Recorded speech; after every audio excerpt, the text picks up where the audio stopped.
אז בדרך כלל אנחנו נותנים סקירה קצרה של הפרשה, ומקווים מאוד שזה יגרה את כולם ללכת הביתה ולקרוא את כולה. So usually what we do is we give a little summary of what's in the portion, and we hope that that will encourage some people to go home and read it at home.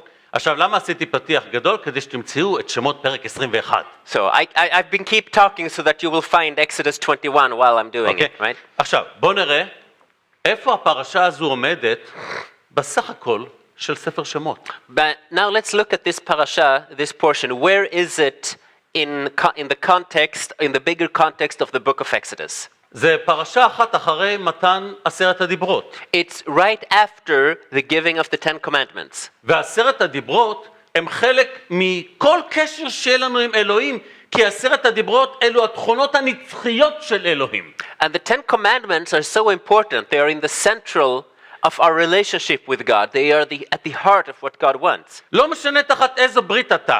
It doesn't matter under which covenant you are עם אלוהים, כן? with God. אל תרצח. Don't murder. אל תגנוב. Don't steal. אל תחמוד. Don't covet. אל תנאף. Don't fornicate. don't fornicate. Don't do adultery. Don't do adultery. Yeah. רבותיי, לא משנה תחת מה אנחנו חיים. It doesn't matter under which covenant we are. עם אלוהים, עם אלוהים תמיד הדברים האלה קיים, כי זה התכונות הנצחיות שלו. אלו לא תכונות סמליות. Because this is part of God, of who God is. These 10 commandments are at the core of who God is, and they are relevant no matter under which covenant we are standing with Him. עכשיו, מה יש לנו פרשת משפטים? Now, what do we have in the portion of Mishpatim that comes right after? דינים בנוגע לעבדים. We have rules about slavery, אלימות. about violence, פיצויים. about compensations, מוסר ודת. about religion and morals. צדק ושוויון. About equality and righteousness. שנת שמיטה. About the year of sabbatical. יום השבת ושלושת הרגלים. About the Sabbath and the three pilgrimages. למה? Why? פצ'ימו. מה? ברוסית, למה? אתה מתרגם, אתה צריך לדעת. רבותיי, הנה אלוהים נותן את 10 הדיברות. If God gives the 10 commandments, אנשים אומרים, למה הוא מתכוון? then people start asking, what does he mean with this? ולכן, מ10 הדיברות והלאה, אלוהים מבאר, הוא מוריד את זה לפונטים קטנים, הוא פורט את השטר למטבעות, כדי שאנשים ידעו איך ליישם את 10 הדיברות בכל תחומי החיים שלנו. So after the 10 commandments, God starts to detail, to exchange this larger bill to small coins, to explain how to implement the 10 commandments in their daily lives at that time. תבינו, אנשים התחתנו יותר עם אישה אחת בתקופה ההיא. At this time, people used to get married to more than one woman. רגע, מה זה אל תנאף, אל תחמוד? What does it mean not to be adulterous and not to covet? כל האנשים סביבם אכלו ושתו את הדברים הללו מבוקר עד ערב. People around them used to do that all the time. אז עכשיו אתם תלמדו למה אני מתכוון, אלוהים אומר. Now you will learn, what do I mean with this, God says. עכשיו שימו לב לעוד דבר כל כך מעניין. החוקים האלה נדרשו מכל בן ישראל. Now notice something more interesting. These rules were demanded for every son of Israel. מן העבד עד המלך. From the slave to the king. באיזה חברה בעולם המלך היה נתון לחוקים ועליו היו מגבלות? לא היה ולא נברא, רק בעם ישראל בתורה של אלוהים. Under which society at this era was a king subject to rules and limitations and commandments that he had to follow? That did not exist in any other society in the world at this time, only among the people of Israel. בכל מדינה יש חוקים. In every country there were laws and rules. לעם.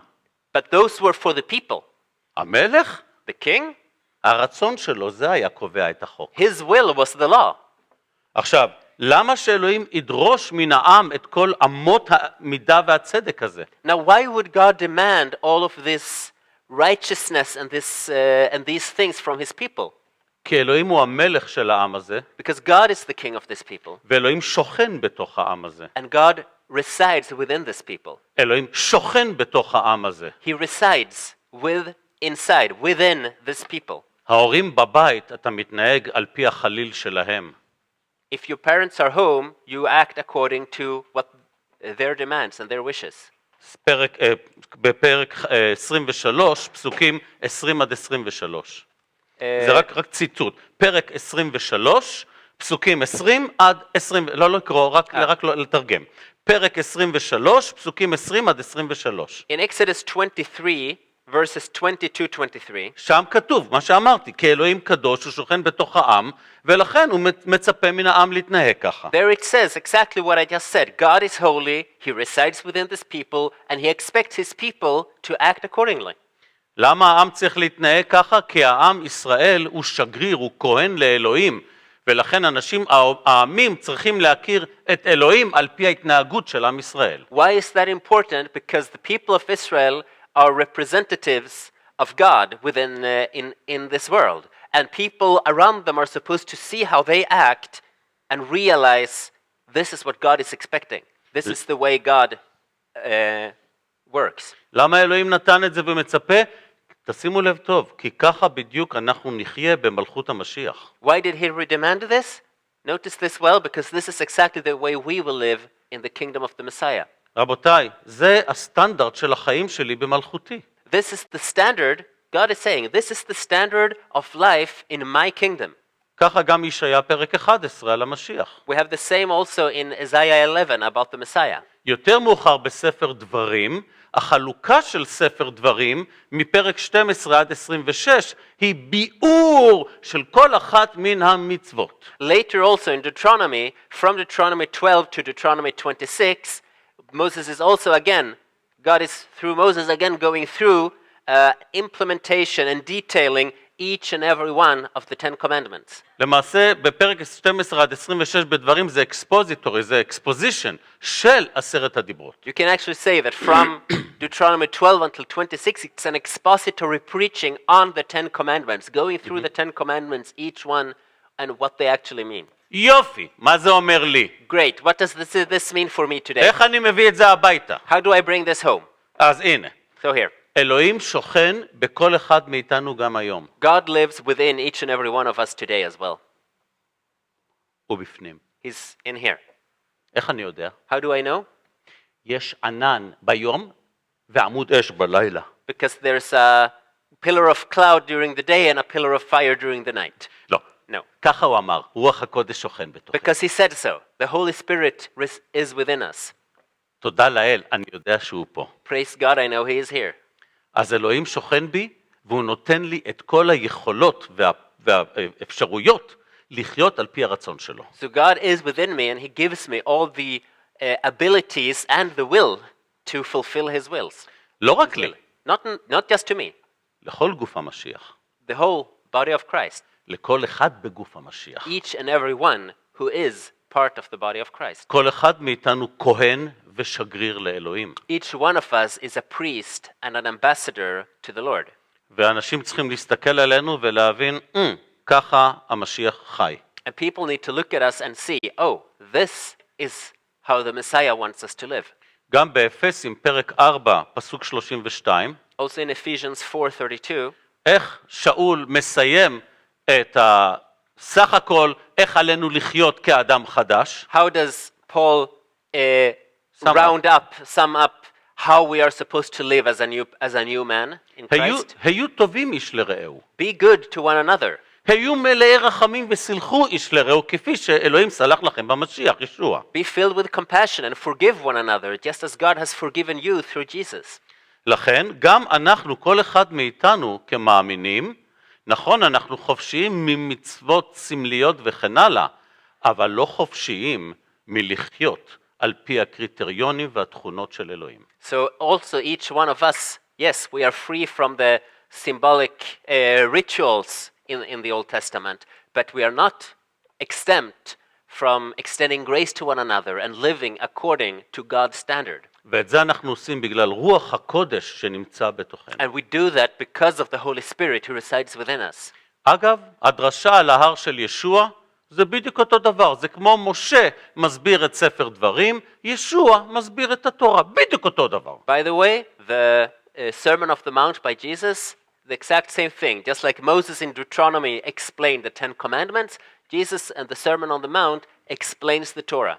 עכשיו, מכל מה שיש בפרשה אני רוצה לגעת בשלוש נקודות קטנות, אבל חשובות מאוד. Now, from everything that we have in this portion, from Exodus 21 to 24, I want to note shortly I want to go through three specific points. הראשונה זה מפרק 21. The first one is in Exodus 21. פסוקים 22 עד 25. Verses 22 to 25. מה יש לנו שם? What do we have there? הוראות.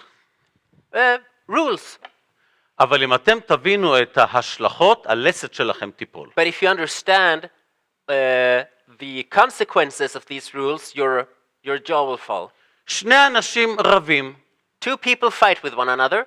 And oops, עוברת אישה בהיריון. And a pregnant woman walks past them. מישהו בעט למישהו, והיא חטפה מכה בבטן. Someone kicked someone in that fight and she got a kick in her stomach. מה יהיה? What will happen? עוברים חודשי הלידה. The months go by. יוצא ילד.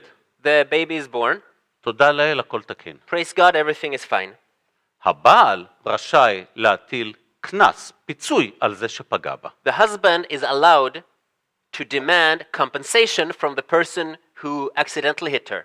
זאת אומרת, which means, על אלימות שלא מאבדים בחיים, יש פיצוי כמו כל דבר, כמו כל בית דין. For violence that even if it didn't lead to permanent injury, there's still compensation to be paid, just like in any courthouse. טוב, מקרה שני, עוברת האישה בהיריון, בום, בעיטה בבטן, קורה מה שקורה, הפלה, התינוק מת. Second possibility that will happen, this woman goes by, people are fighting, she gets a kick in her stomach, the baby dies. מה עושים? What do we do? מה המחיר? What's the price? אין מחיר. There's no price. חיים תמורת חיים, נפש תחת נפש. Life for life. Soul for a soul. מי שבעט, הורגים אותו. The person who kicked that is executed. הורגים אותו. He is executed. שיהיה אפילו ביל גייטס, שום מיליארדים לא יעזרו לו. It doesn't matter if he's Bill Gates. Doesn't matter how rich he is. מה אלוהים רוצה לומר? What does God want to say? תינוק בבטן זה חיים. זה לא גוש של 2 קילו. A baby in the womb is alive. It's not a lump of cells. הפלה מלאכותית היא רצח. Abortion. Abortion is murder. אני לא מדבר על הפלה טבעית, שזה קורה טבעית, הולך לבד. miscarriage. זה יש הבדל בין miscarriage לבין abortion. I'm not talking about a miscarriage when it happens for natural causes. רבותיי, זו הוכחה מאלוהים. This is a biblical proof from God. התינוק בבטן של אמא שלו, זה חיים, זה לא גוש בשר. The baby in the mother's womb is alive. It's not a piece of meat that you can do what you want with. It's life. נפש תחת נפש על עובר. Life for a fetus. זה אחד. That's one. 2. 2. בפרק 24, in chapter 24, פסוק 7, verse 7, העם מכריז, כל אשר דיבר יהובה נעשה ונשמע. the people say, all that the Lord has spoken we will do and we will be obedient. שמתם לב על הסדר, נעשה ונשמע, לא נשמע ונעשה. Now the Hebrew says we will do and we will hear. Now did you understand, did you hear the order in which this comes? It doesn't say we will hear and then we will do, it says we will do and hear. עד כמה שאנשים מכבדים אותי, תודה לאל, הם קודם כל שומעים, אחר כך עושים. No matter how much people respect me, they usually first hear me and then they do. כי אני יכול לטעות. Because I can make mistakes. אני בסך הכל 74 קילוגרם של בשר שנתון לשטויות ולטעויות. I am at 74 kilos of meat who can do mistakes sometimes. ולכן כשאני מדבר, זה נכון לבוא ולומר, נשמע, ונעשה. And therefore, when I speak, it's important that people first will listen and then do. אבל כשאלוהים מדבר, But when God speaks, מה הסיכוי שהוא טועה? what are the chances that he will make a mistake? מה הסיכוי שתגיד לאלוהים, אלוהים רק שנייה, עם כל הכבוד, טעית. What are the chances that you will tell God, wait a minute, with all due respect, I think there's a mistake here. אין דבר כזה. 0%. There's no such thing. לכן זה נכון לבוא ולומר לאלוהים, נעשה, ואז נשמע. קודם כל נעשה, ואחר כך נבקש ממך את ההסבר אם תועיל לתת, אז נשמח לדעת למה עשינו, אבל כשאתה מדבר, לעשות. תפילה, תתאבל, למה אחר כך? Therefore, it is very important, it is very fitting to ברור. say, first of all, we will do what you told us to, and then we will listen and try to understand the explanation and question and understand. But first of all, we will do because you're not making mistakes. God told us to get baptized. Why? I don't know. Let's do it first, and then God, explain this for us. Why is this important? לכן כשאלוהים אומר לך, קפוץ, אתה קודם כל שואל לאיזה גובה. So when God tells you to jump, you don't ask why, you ask how high. זה כדאי שיהיה לנו טוב טוב בגנים שלנו. That's important that we have in our genes. עכשיו, החלק השלישי, Third point that I wanted to make, פרק 23, it's in chapter 23, פסוק 25. verse 25. הפרוצדורה להסיר מגפה מעמנו. This is the procedure of how to remove a plague from our people. פסוק 25, Verse 25 פרק 23. in chapter 23. ועבדתם את יהובה אלוהיכם, וברך את לחמך ואת מימיך, והסירותי מחלה מקרבך. יותר ברור מזה? But you shall serve the Lord your God, and he will bless your bread and your water, and I will remove sickness from your midst. Can it be more clear than that?